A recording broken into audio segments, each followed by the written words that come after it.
I intend to resign as party leader, as prime minister, after the party selects its next leader.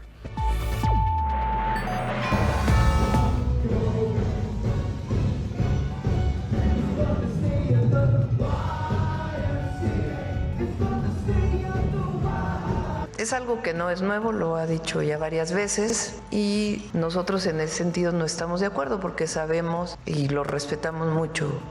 Pero en el caso del tratado comercial entre Canadá, Estados Unidos y México, ha beneficiado mucho a Estados Unidos. We're going to be changing the name of the Gulf of Mexico to the Gulf of America, which has a beautiful ring that covers a lot of territory. The Gulf of America, what a beautiful name. And it's appropriate. ¿Por qué no le llamamos América Mexicana? Se oye bonito, ¿no?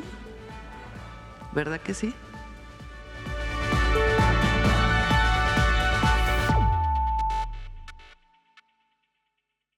For the past 5 days, the feds have been rounding up criminals who are in the country illegally. U.S. Immigration and Customs Enforcement say they arrested 188 people. They say 90% of those who were arrested had prior convictions, and the majority are from Mexico. Is there any chance that Canada or China could also get out of the tariffs after you struck a deal with Mexico? Well, nobody's out with Mexico. We had a great talk with Mexico, and we had President Sheinbaum is a woman. I like her very much. We've had good relationships, but we have to stop fentanyl from coming in, whether I like somebody or not, and we have to stop the illegal aliens from coming in. I also spoke with Prime Minister Trudeau of Canada, and we had a good talk in the morning, but I did ask him a couple of questions, like, you know, banks aren't allowed to do business in Canada. Canada is very tough. Canada is very, you know, we're not treated well by Canada. And we have to be treated well. Bienvenidos a Mirador Norteamericano, una coproducción de la UNAM, la COAED y el CISAN. En esta ocasión vamos a hablar del boomerang arancelario, de cómo los aranceles han sido utilizados como un arma por Donald Trump en Estados Unidos y de los potenciales efectos negativos que no solo traerá para los países vecinos, sino muy posiblemente también para su propia nación. Y para ello, pues bueno, tenemos al doctor Roberto Cepeda, investigador titular del CISAN, a quien usted conoce bien, que hace investigación sobre temas subnacionales y transfronterizos aquí en este centro, y también al doctor Pablo Humberto Leal Villegas, profesor investigador de la Facultad de Economía y miembro del Centro de Estudios del Orden Global, quien pues nos ayudará a comprender mejor este tema de los aranceles y de los riesgos que conlleva no solamente para el mundo, no solamente para sus vecinos del norte y del sur, sino también para Estados Unidos. Será un programa muy interesante. No se vaya, quédese con nosotros.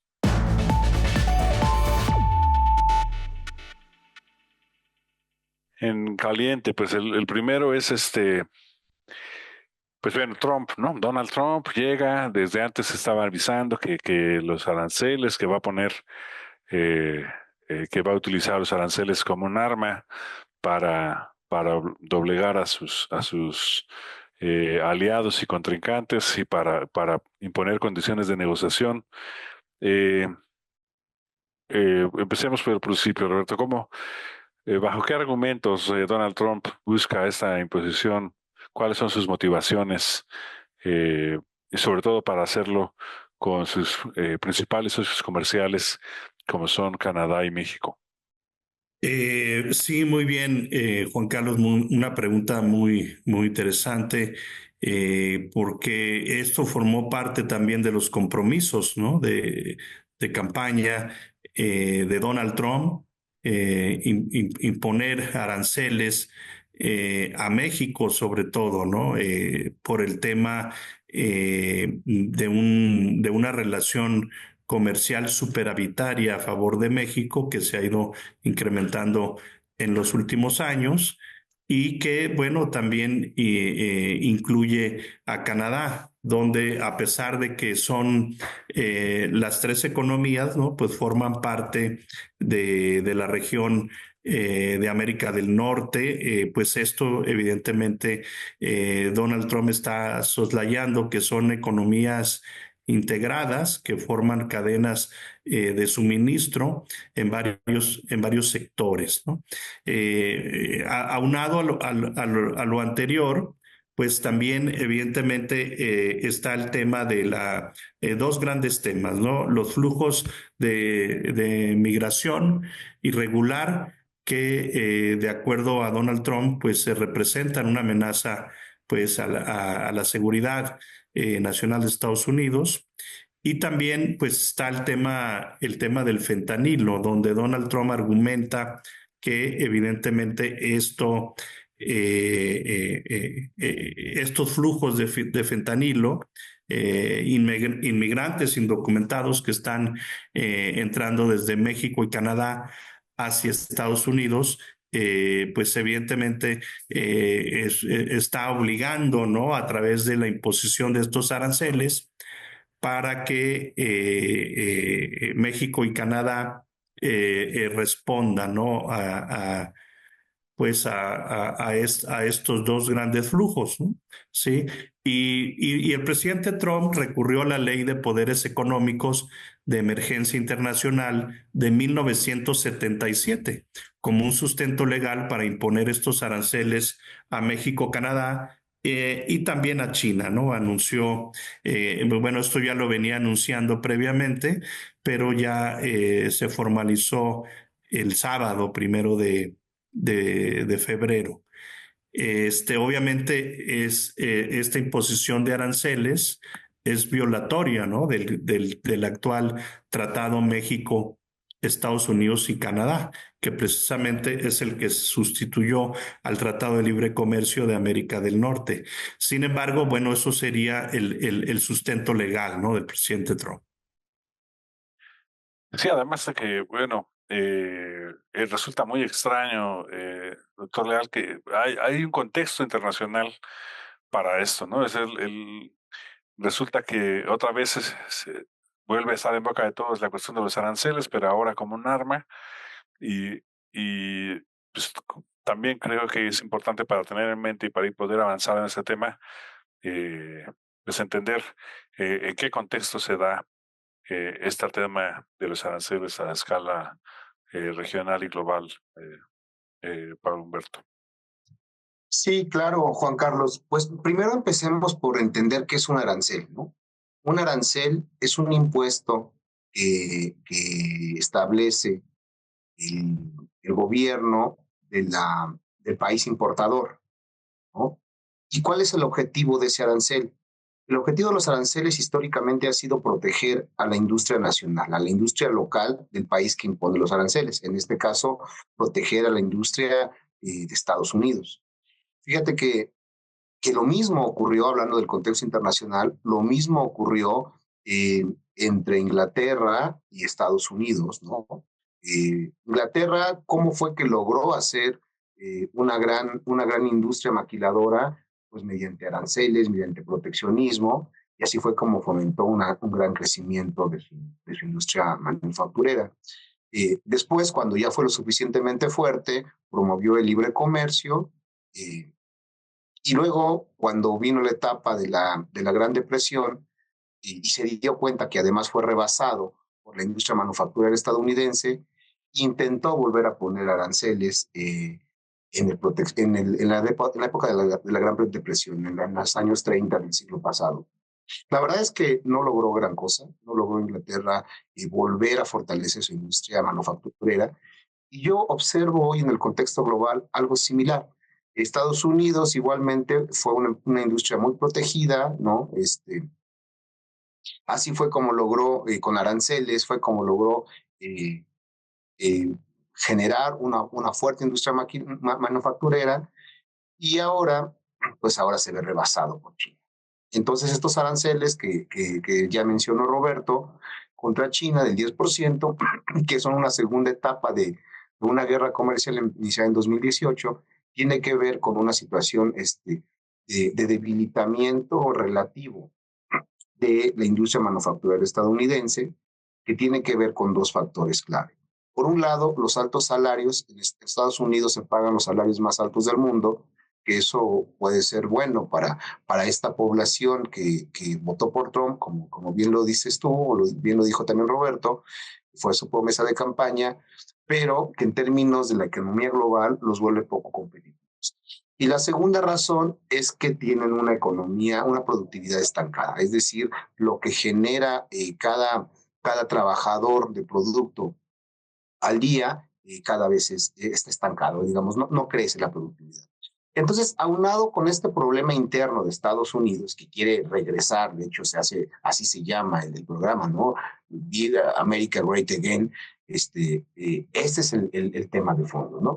Pero aunado a estos problemas al interior de Estados Unidos, hay una serie de situaciones interesantes en la economía mundial, que estos sí son nunca antes vistos, ¿no? El crecimiento económico de China y de los BRICS, precisamente con base en salarios bajos o digamos menores los salarios que en Estados Unidos y con una productividad mayor, la guerra entre Rusia y Ucrania, que ha generado un encarecimiento del petróleo, el fortalecimiento de Estados Unidos como potencia exportadora de petróleo y de gas, que esto tiene mucho que ver con la idea de Trump de ponerle aranceles también a la Unión Europea, tratándolos de obligar a que les compren petróleo y gas a ellos, ¿no? Estados Unidos es la primera potencia del mundo en exportación de gas licuado. Y por el otro lado, México cuenta con una gran reserva de mano de obra barata, ¿no? La productividad del mexicano es una productividad media, digamos, no demerita mucho el trabajo, la calificación del trabajador mexicano respecto al estadounidense, pero el salario es mucho, mucho más barato, ¿no? Yo he hecho cálculos y lo que gana un trabajador, por ejemplo, en una fábrica de la industria automotriz en Silao, puede ser hasta 12 veces menos que lo que gana un trabajador en la industria automotriz en Estados Unidos. Entonces, entendamos eso. México es un socio económico, no solo comercial, es un socio económico productivo muy importante para Estados Unidos y el contexto ese es en el que ocurre esta situación, un contexto mundial cambiante, una historia nunca antes vista. Es un momento, además, Estados Unidos dejó muy claro, desde el inicio, en el siglo XIX fue una nación proteccionista, grandes aspectos del llamado excepcionalismo estadounidense precisamente se basaban en, en utilizar a los aranceles como una estrategia para asegurarse de ir ganando importancia a escala internacional. De hecho, pues bueno, en el siglo XIX la guerra de secesión en Estados Unidos, una de sus causas pues fue precisamente que paradójicamente el norte industrial, además de ser antiesclavista, quería contar con políticas proteccionistas y tener eh, pues, aranceles, entre otras cosas, mientras que el sur, en ese tiempo,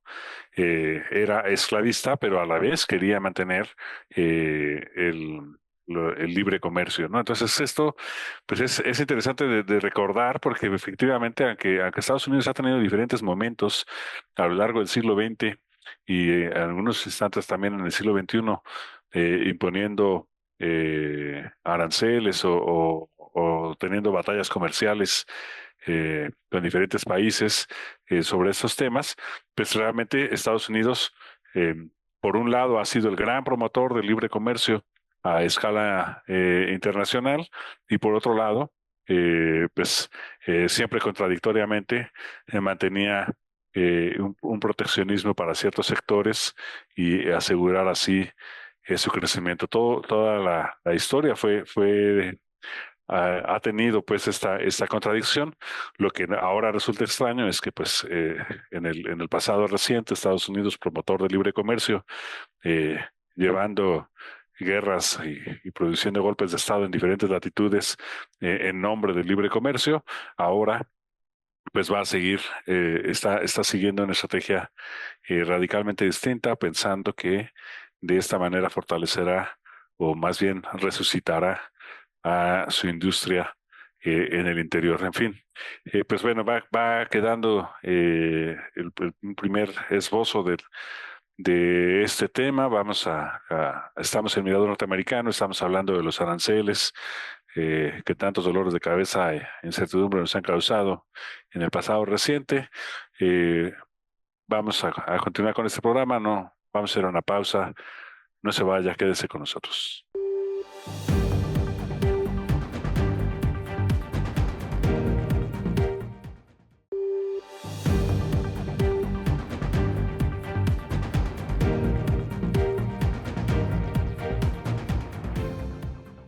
Estamos de regreso en Mirador Norteamericano, estamos hablando de los aranceles como arma, como estrategia de negociación. Y tenemos con nosotros al doctor Roberto Cepeda, investigador de CISAN, y al doctor Pablo Humberto Leal, profesor investigador de la Facultad de Economía de la UNAM. Eh, Pablo, pues bueno, en economía se ha estudiado muchísimo todo este asunto de los aranceles, como ya nos explicabas, y pues bueno, ¿cuáles serían los impactos en la economía, en los empleos, en la inflación, eh, en nuestra región? ¿Qué impactos acarrearía eh, de irse aplicando realmente estas estrategias arancelarias? Sí, claro, Juan Carlos, pues la situación es desigual, ¿no? Así como las economías entre México, Estados Unidos y Canadá son asimétricas, igualmente la aplicación de aranceles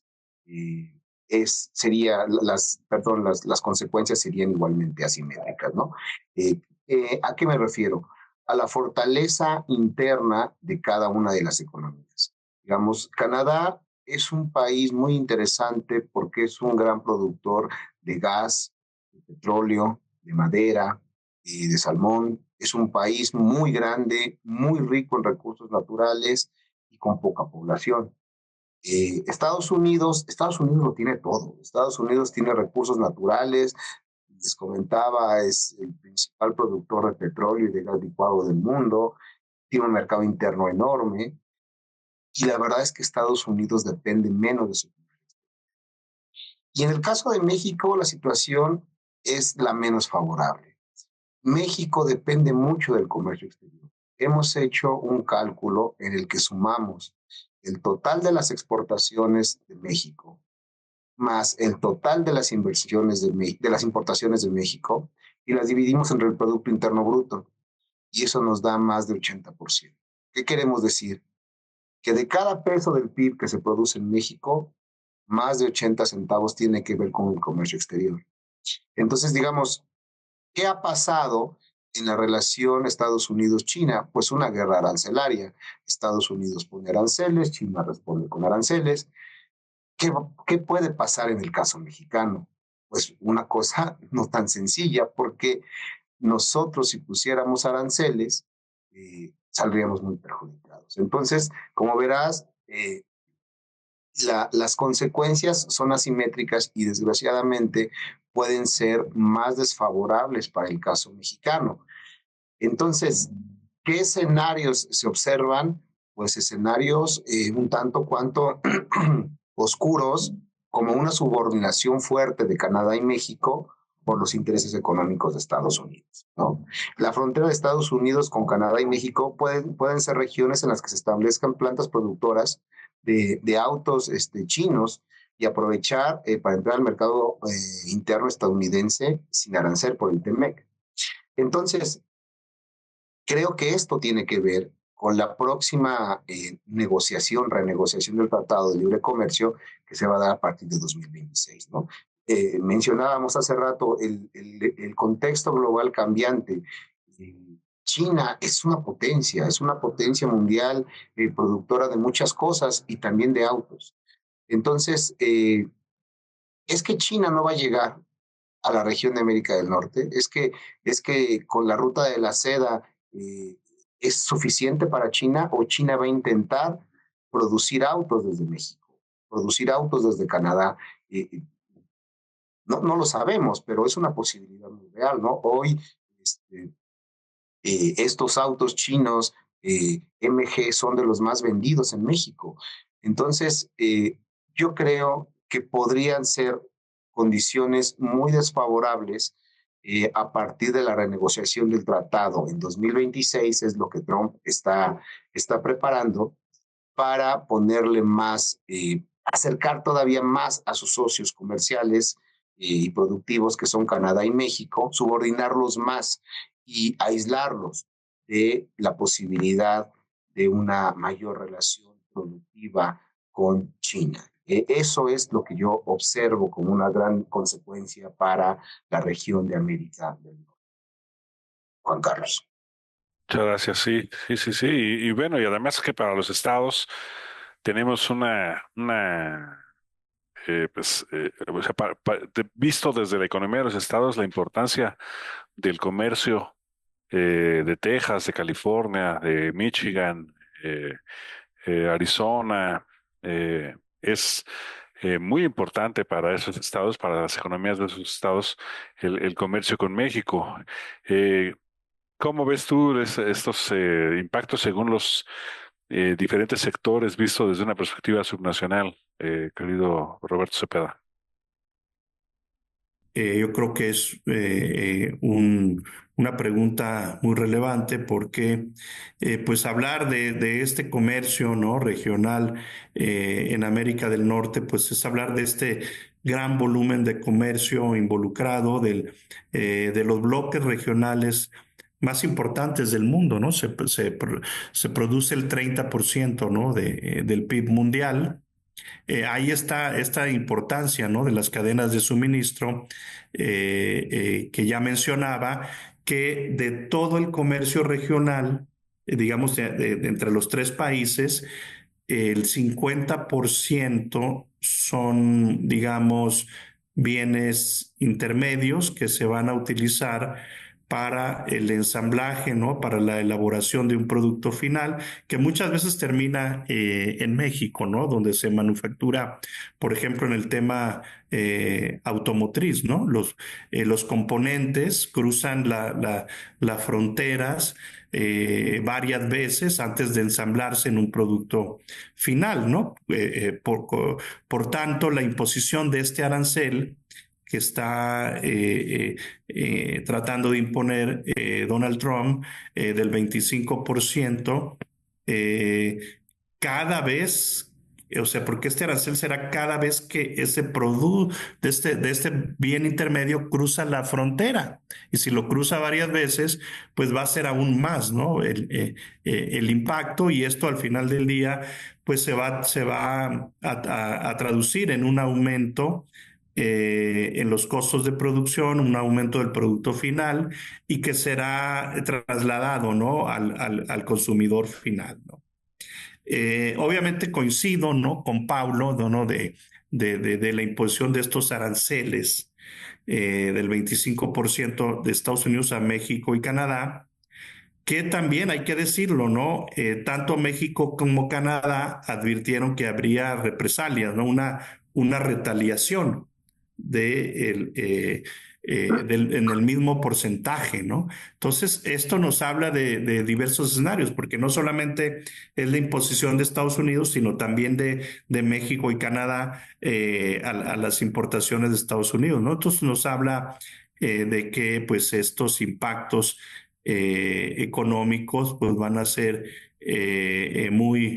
muy importantes, ¿no? Obviamente un impacto económico negativo en los tres países.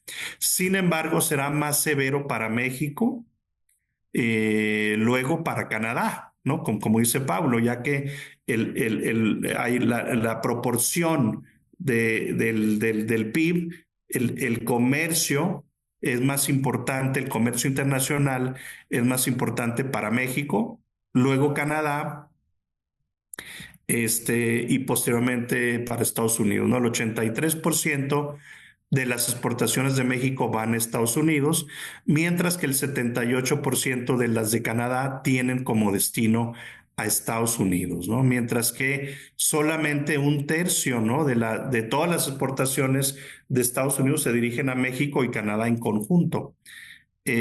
No obstante, aquí habría que hacer ese matiz y cobra relevancia tu pregunta, Juan Carlos, porque el impacto económico será más considerable en algunos sectores, ¿no? Y en algunos estados, ¿no? Que dependen más del comercio con México, ¿no? Obviamente esto tendrá impactos en la economía, en el crecimiento económico del PIB, ¿no? Tendrá impacto en la generación de empleos, ¿no? Probablemente también en el tema salarial, en el tema de la inflación, ¿no? Pero bueno, me gustaría destacar, por ejemplo, que algunos estados, sobre todo Texas, ¿no? Yo diría, Texas es el estado subnacional que proporciona su PIB subnacional, depende más del comercio con México y con Canadá, ¿sí? Esto pues ha quedado en evidencia, ¿no? En algunos estudios que se han hecho a nivel subnacional. Hay que recordar que los 4 estados de la frontera de Estados Unidos con México, California, Arizona, Nuevo México y Texas, exportan más a México que cualquier otro lugar. Lo mismo sucede con Kansas y Nebraska. Y nos vamos a que 33 estados también de la Unión Americana exportan a México, ya sea en primer, segundo o tercer lugar, ¿no? Obviamente estas repercusiones se van a ver más en estos 6 estados, ¿no? Que ya los mencioné, son California, Arizona, Nuevo México, Texas, Kansas y Nebraska. Ahora hay que ver que para 35 estados de la Unión Americana exportan más a Canadá que cualquier otro lugar. Entonces también ahí evidentemente habría un impacto muy, muy importante. Sí, estados fronterizos de la zona fronteriza de México con Estados Unidos, pero también estados del medio oeste, ¿no? Y muchos de estos estados de la zona central de Estados Unidos, estados agrícolas, ¿no? Votaron por Trump. Sí, casi todos votaron a favor de Trump en las elecciones presidenciales. Estamos hablando de estados del Midwest, ¿no? Michigan, Wisconsin, ¿no? Pero también están estados del centro como Ohio, ¿no? Nebraska, Carolina del Norte más hacia el este. Pero bueno, en términos de los empleos que se generan, sería California, Texas, Nueva York, Florida, Illinois, Pensilvania, Ohio, Georgia, Carolina del Norte, Michigan y Nueva Jersey, que son los estados que serían más afectados en la Unión Americana, ¿no? Esto evidentemente de acuerdo a datos recientes. Sí, yo creo que para cerrar mi respuesta, Juan Carlos, a esta pregunta, creo que, bueno, algunos de los sectores relevantes a más afectados serían la manufactura, la industria automotriz, la electrónica y la agricultura. Y bueno, pues dicho coloquialmente, Roberto, eh, se está dando Estados Unidos un balazo en el pie.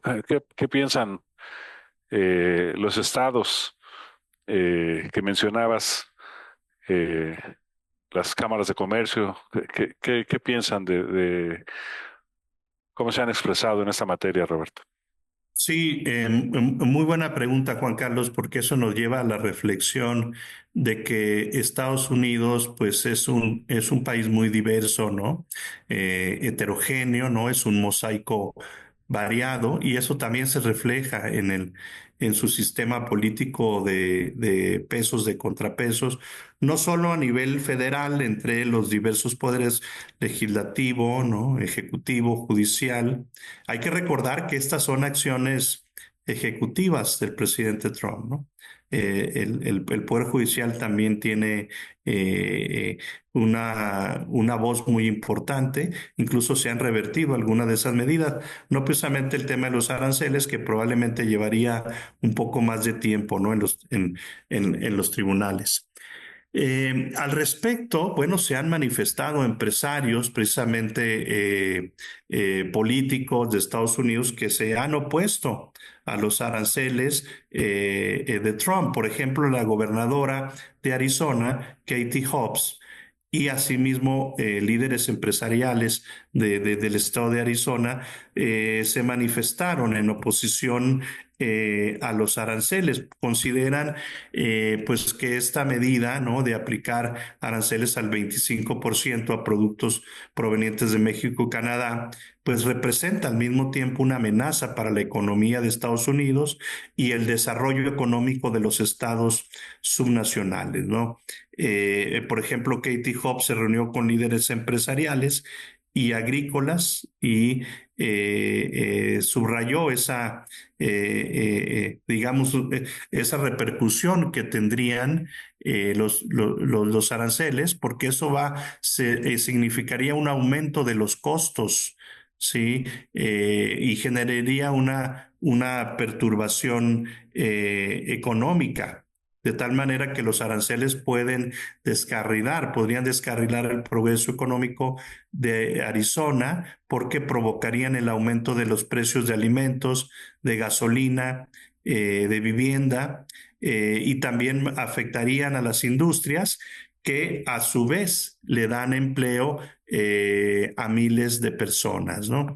También en el estado de Texas, ¿no?, se advirtió de un impacto de los aranceles, obviamente pues un impacto negativo, ya que se estima que la economía de Texas perdería alrededor de 47 billones. Sería el estado más afectado de la Unión Americana si Donald Trump impusiera esos aranceles en los bienes que provenientes de Canadá y México, ¿no? Hay que ver también que esto, pues, efectivamente, los estados subnacionales, Texas es la segunda economía subnacional en Estados Unidos después de California, ¿sí? Evidentemente, estos gobernadores al mismo tiempo representan unos centros de poder, ¿no? En un país tan descentralizado, ¿no? Como Estados Unidos, ¿no? Al mismo tiempo, las cámaras de comercio, pues se han manifestado, ¿no? Algunas organizaciones empresariales como el Business Roundtable, ¿no? La US Chamber, ¿no?, of Commerce, la Cámara de Comercio de Estados Unidos, se han manifestado porque esto al final del día dañaría, ¿no?, la economía de Estados Unidos, y generaría uno de los compromisos del presidente Trump por los cuales fue electo, que es reducir la inflación. Hay que recordar que Trump fue muy crítico de las altas tasas de inflación durante la administración de Biden. Y lo que estos aranceles a la postre, al final del día, generarían, pues sería ese aumento del costo de la vida en la Unión Americana, ¿no? Y con eso se estaría poniendo en riesgo también, ¿no?, el programa político de la administración de Trump. Sí, me hizo recordar a este personaje, bueno, ya eh, pues, muestra de la edad, pero en los años 80 había un personaje, Patrick Buchanan, que usaba las mismas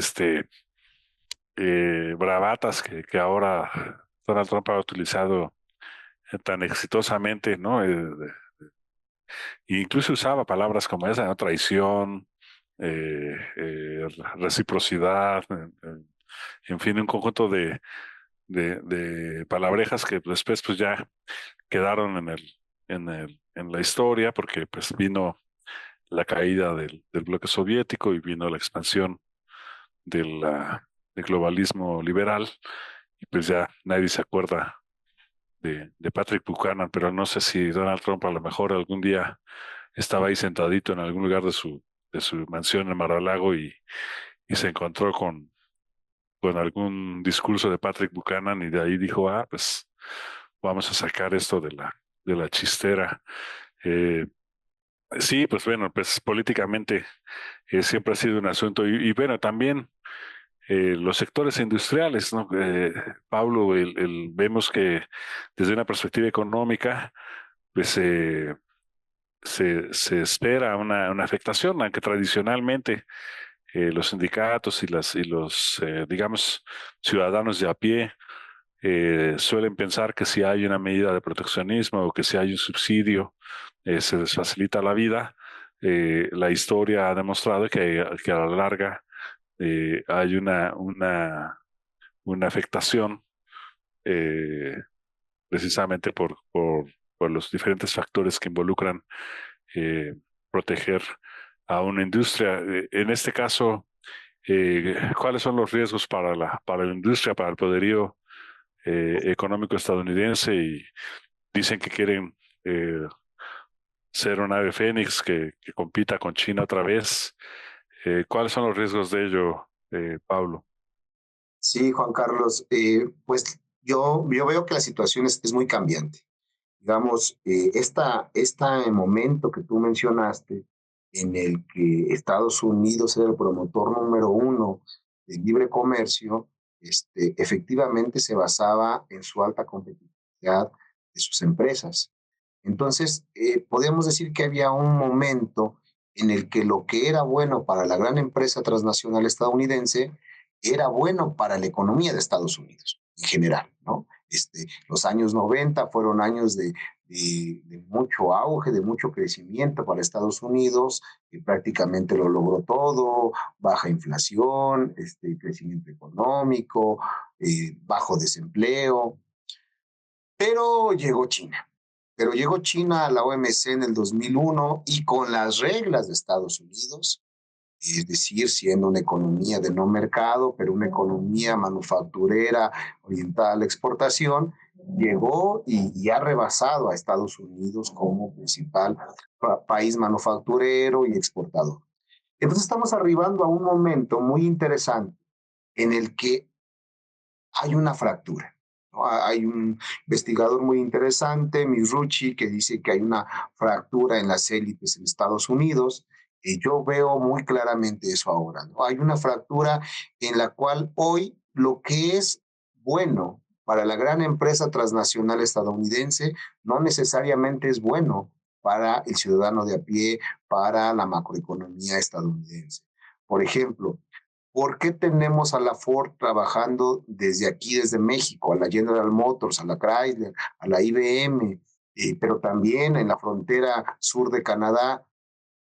Porque los salarios son más bajos, ya lo dijimos. Entonces, esa es la manera en cómo estas empresas tratan de fortalecer su tasa de ganancia. Este planteamiento del siglo XIX de Marx, hablando de que el capitalismo lleva a una tendencia decreciente de la tasa de ganancia, pues se observa claramente ahora, ¿no? Cada vez lo que le ganan los empresarios por unidad es menor en países de altos salarios, como Estados Unidos. Y entonces ellos buscan elevar su rentabilidad, ellos buscan elevar su ganancia, pero al hacer eso, mudan las plantas fuera del territorio estadounidense y entonces tenemos ciudades fantasmas como Yellowstone, ¿no? Como el propio Detroit, donde hay una pobreza lacerante en Estados Unidos.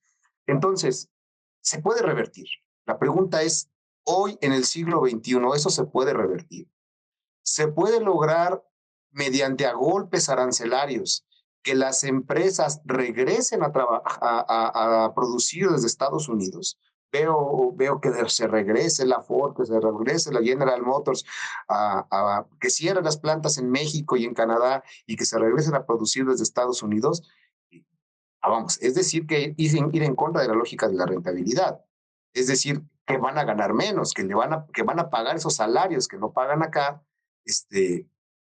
Yo lo veo muy complicado. La verdad, yo lo veo, porque además trasladar una planta no es un asunto que se logre en 6 meses, ¿no? Cerrar una planta y ahora llevar toda la logística de producción de regreso a Detroit, de regreso a Pittsburgh, de regreso a Cleveland. No, eso no se va a lograr rápidamente. No sé si va a ser rentable. Entonces, ante lo que está proponiendo Trump de un incremento de aranceles, yo primero diría que coincido con lo que acaba de decir Roberto. Está por verse, porque hay una serie de intereses que se ven afectados dentro de Estados Unidos, no solamente con México y solamente con Canadá y con Europa, como se está planteando, ¿no? Lo mismo con Europa. Oye, cómprame más petróleo y más gas a mí y cómprale menos a Rusia, y si no te pongo aranceles. Bueno, pues es que los costos son muy diferentes, ¿no?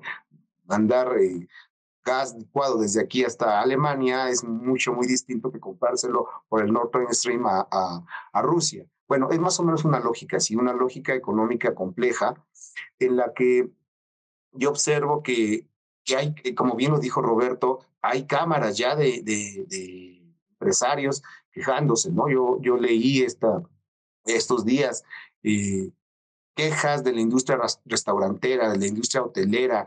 Por cierto, el sector más importante en Estados Unidos es el de alimentos y bebidas.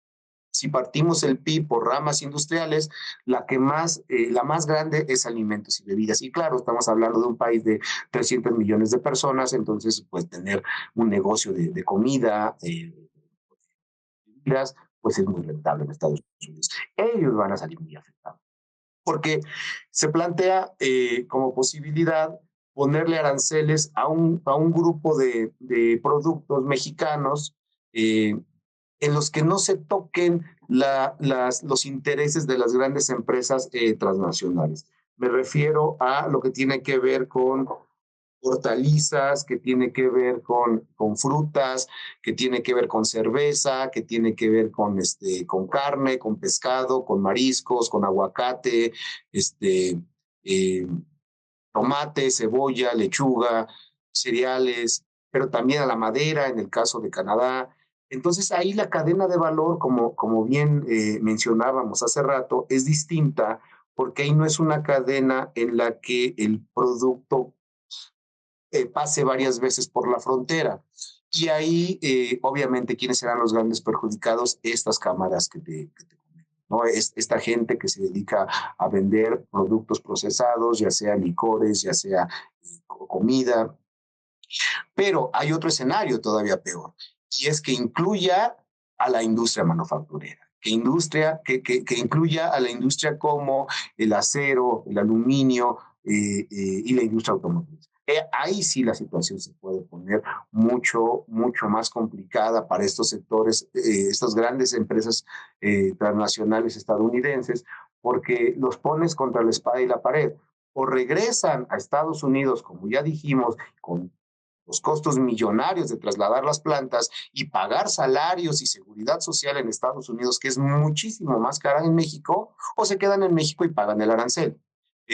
De cualquier forma, hay una situación de pérdida para estas grandes corporaciones y bueno, está el papel, como bien lo dijo Roberto, de los lobbies, ¿no? Hay todo un entramado político, como bien lo dijiste tú, de pesos y contrapesos, que pensar que solamente los caprichos o las decisiones a la ligera que pueda tomar una persona se ve complejo, se ve bastante complejo y habría que estudiar cuál es la razón de fondo de Trump. Yo sigo insistiendo que es la renegociación del Tratado de 2026, es ver que ya viene China, que ya lo rebasó en muchos mercados, y el gran temor de que se instale China en su traspatio, ¿no? Ellos consideran que su traspatio es tanto Canadá, pero más México, y eso yo creo que es el temor, ¿no? Entonces es obligarlos a esos socios a que se subordinen y que en una próxima renegociación del tratado de 2026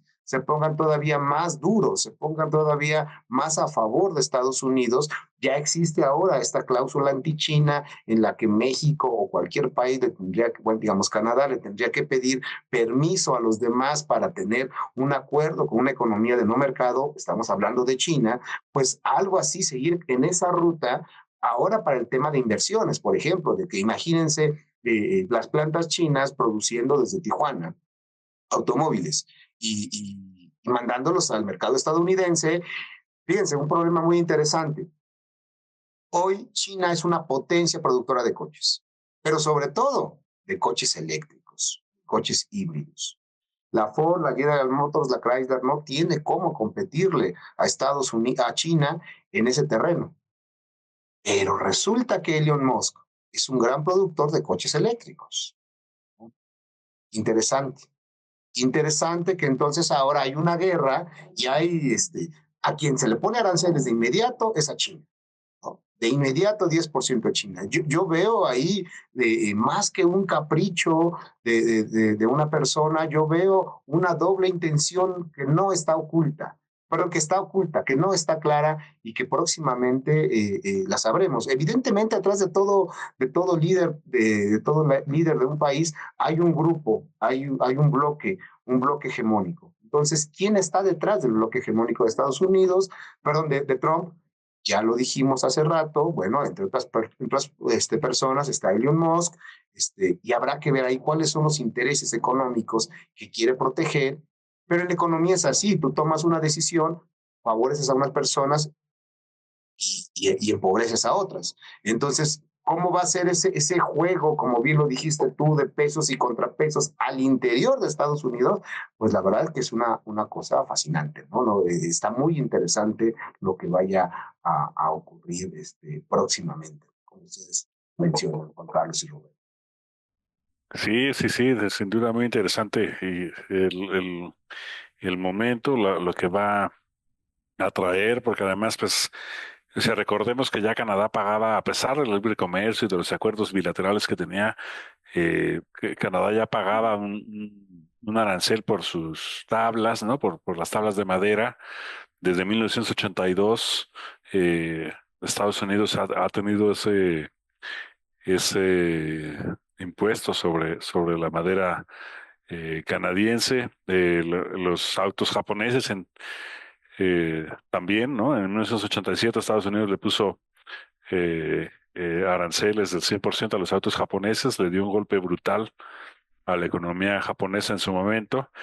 Efectivamente, en un primer momento se, se, se balanceó el déficit comercial de Estados Unidos con Japón, pero pues poco a poco pues eso quedó atrás y otra vez pues Japón tiene un amplio margen, que también es algo que pues bueno ya no se nos acaba el tiempo, pero esta obsesión de no comprender que la macroeconomía no es como el bolsillo de Donald Trump, ¿no? De pensar que si tiene un desbalance en la balanza comercial, está mal, ¿no? La economía va mal porque vende menos de lo que compra, cuando ellos mismos promovieron el consumo patriótico, en fin, pues temas que nos quedan pendientes para otras ocasiones, pero que efectivamente nos ayudan a comprender que pues en muchos de estos temas económicos las decisiones tienen que ser contraintuitivas, de cómo se sienten a nivel individual, a nivel ciudadano, en fin. Pero bueno, se nos ha ido el tiempo muy rápido, tenemos que cerrar. Se continúa siendo pues un año en donde pareciera que los principales actores políticos le quieren añadir más sabor al caldo, le quieren poner más riesgo, más inseguridad, que todo el mundo nos sentamos en este ámbito de inseguridad, de riesgo, de inestabilidad. Y pues bueno, pues sí, ver que eso es lo que están buscando, lo que están produciendo para poder